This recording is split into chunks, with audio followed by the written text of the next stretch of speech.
দাদা আপনার বিরুদ্ধে যে অভিযোগ আসছে এটা কি সত্য? না মিথ্যে মিথ্যে? মিথ্যে হ্যাঁ, ফাঁসাচ্ছে নাকি আপনাকে? একদম কেন ফাঁসাবে? সেটাই তো বুঝতে পারছি নির্দোষ।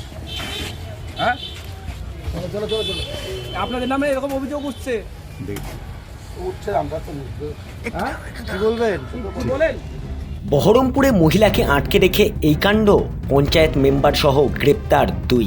মুর্শিদাবাদের বহরমপুর থানা এলাকার একটি গ্রাম থেকে এক মহিলাকে আটকে রেখে নির্যাতন চালানোর অভিযোগ। সেই অভিযোগে 2 ব্যক্তিকে গ্রেপ্তার করেছে বহরমপুর থানার পুলিশ। এর মধ্যে এক ব্যক্তি গ্রাম পঞ্চায়েতের সদস্য, নির্দল প্রার্থী হিসেবে ভোটে যেতেন তিনি।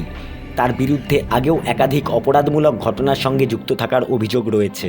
মহিলা জানান, বহরমপুর থানার অন্তর্গত একটি স্টেশন থেকে তাকে তুলে নিয়ে যাওয়া হয়, আটকে রাখা হয় একটি বাড়িতে। 3 দিন ধরে আটকে রাখা হয়। সেখানেই একাধিকবার তাকে নির্যাতন করা হয়েছে বলে অভিযোগ। বুধবার সন্ধ্যায় কোনোভাবে সেই বাড়ি থেকে পালিয়ে আসেন ওই মহিলা।